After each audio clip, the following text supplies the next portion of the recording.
You know, darling, I've come to realize something about our relationship. Something that seems to be missing, at least halfway. No. Don't you worry your pretty little head about it. I assure you it isn't anything too serious, nothing that could end the relationship. I know you fret over that so frequently, but you have seen the burning passion I have in my soul, all of it meant for you. Our love could never fade like a dying star, I assure you. However, that is beside the point. No, my darling. What's missing from our relationship is something that you can easily fix. You see, I realized while talking with one of my co-workers that it seems our relationship lacks a certain level of intimacy. Oh, heavens no, darling, I don't mean that. What I mean is emotional intimacy. You and I, we share a home, we share a bed, which, for unwed couples, is of course quite the sin. However, it does make sense given our situation. We say that we love each other every morning, every afternoon, every evening. We say it so much that I swear the phrase has lost all meaning to anyone who spends more than 5 minutes with us. We bare the deepest parts of our souls to each other. We share secrets, we share our fears, we share the deepest desires of our hearts. And of course, the other person is always eager to fulfill those desires. However, there is one thing that I have told you, one thing that I was so very honest with you about, despite my hesitation, that you have not shared anything similar with me. What I'm referring to, darling, is something that you have known since the beginning. I had to tell you, after all. You were panicking so badly when I told you that I knew what you were. So naturally, I had to explain what I was, and that led to you finding out the details of exactly how I came to be this.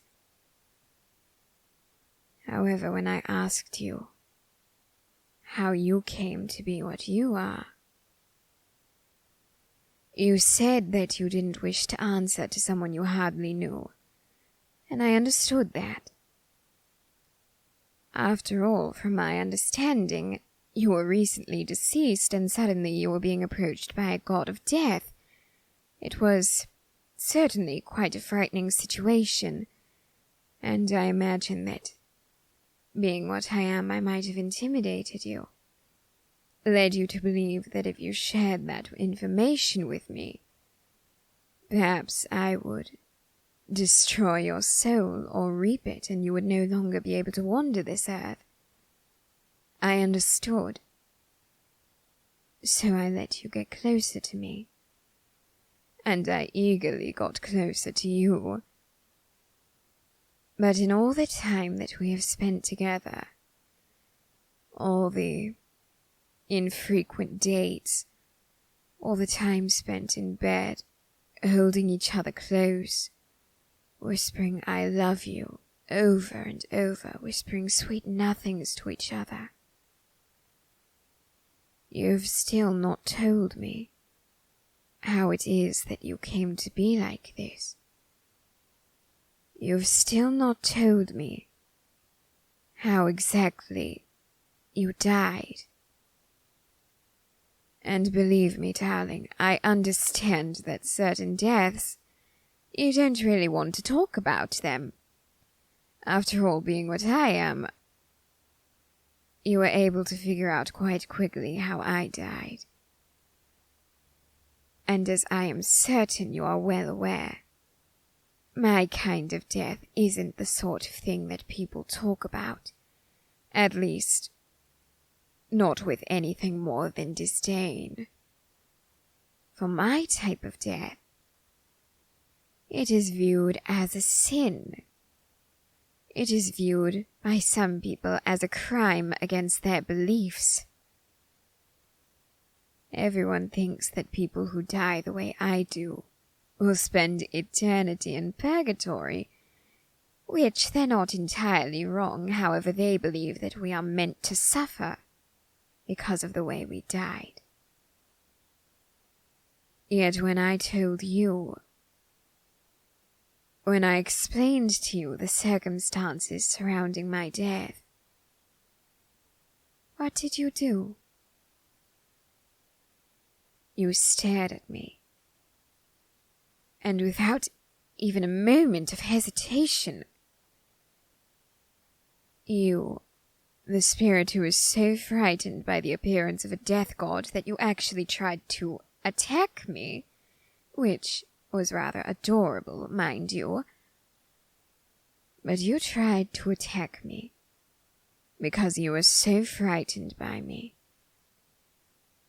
Yet when I told you what had happened, you stared at me for a long moment, taking a moment perhaps to process what I had just said. And then without even another moment's hesitation, you wrapped your arms around me. You held me tightly and you said that you were sorry. You said that I was one of the most beautiful women you had ever seen. As time went on, you told me that you saw me as your girlfriend, that I was the most beautiful creature alive to you. Well, once alive to you. You held me every single night and assured me that you understood who I was, who I am. You've shown me nothing but love and support since that day. I will do the same for you. Please, darling. I want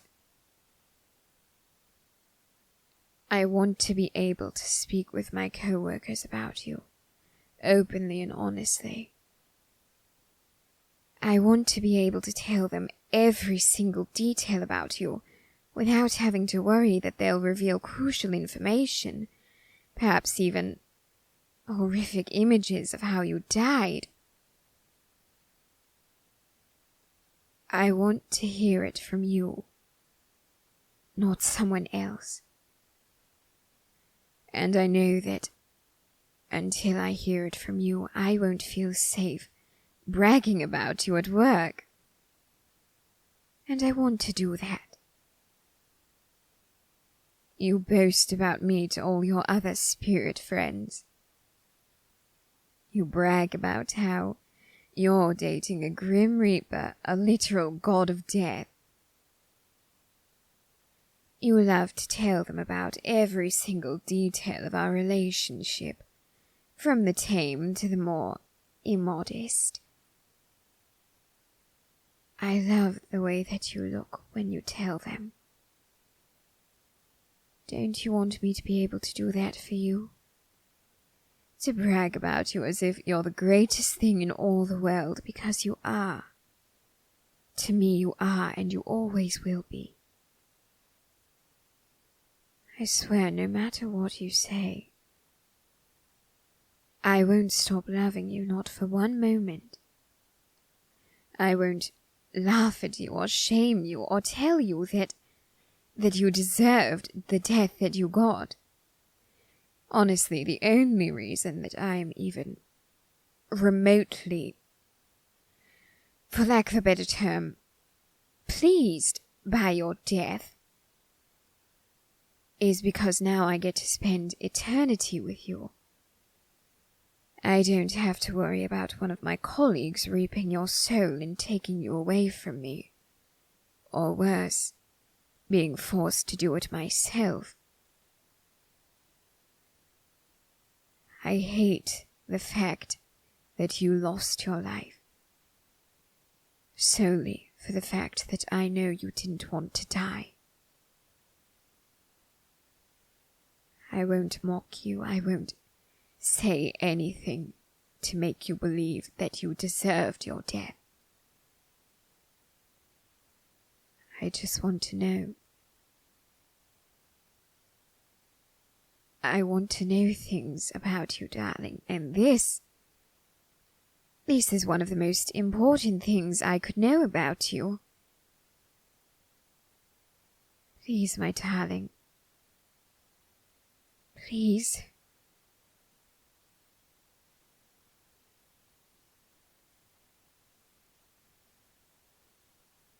Really? It happened just over a year ago. Goodness.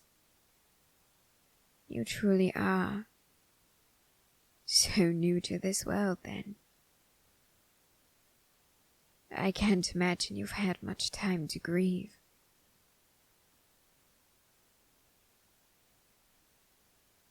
Of course, darling. Anyone who has lost a pet, or a friend, or a loved one, or a family member knows that loss is never easy. You need time to grieve, time to heal. You lost everything. You may be the one who was dead, but you lost everything, even so.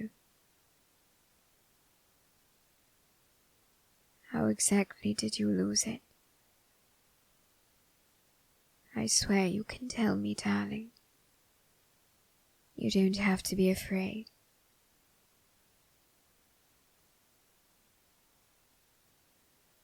There was a fire. Surely you don't mean... No, you couldn't possibly... Darling, when exactly did that fire take place? And where?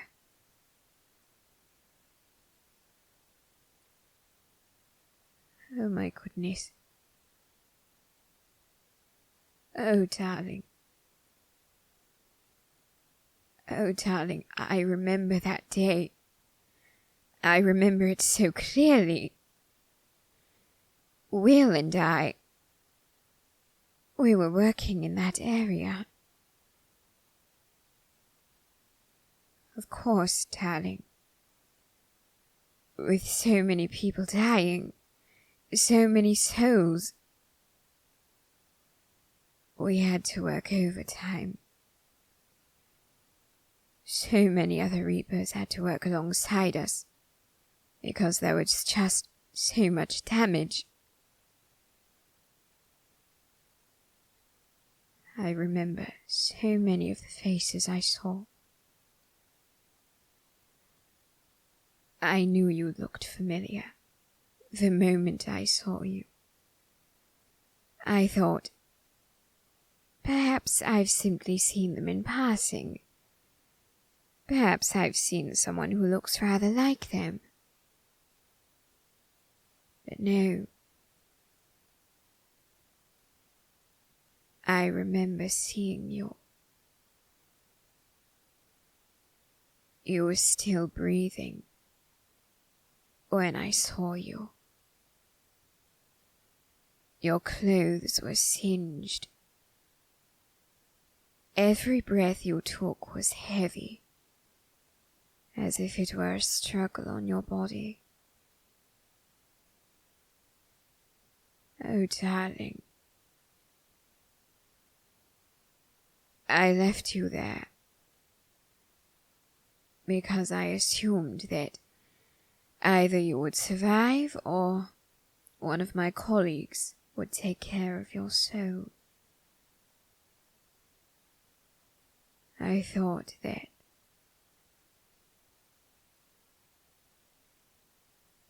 I am so sorry, darling. Had I reaped your soul then and there, you would have most likely gone to heaven. Knowing what I know of your life, knowing what you've told me, you would be destined for that world, for that eternal peace. Yes, you would have been. Had I not left you there. Darling, I'm so sorry. It's my fault. It is my fault that you remain trapped here, watching as the people you cared about roam the earth freely, still alive. You watch them, and you cannot reach out to them. You watch as they live their lives torn apart by grief. And it's all my fault.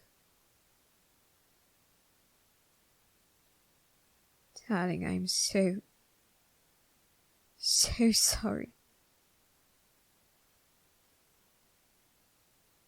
How can I ever atone for what I've done to you?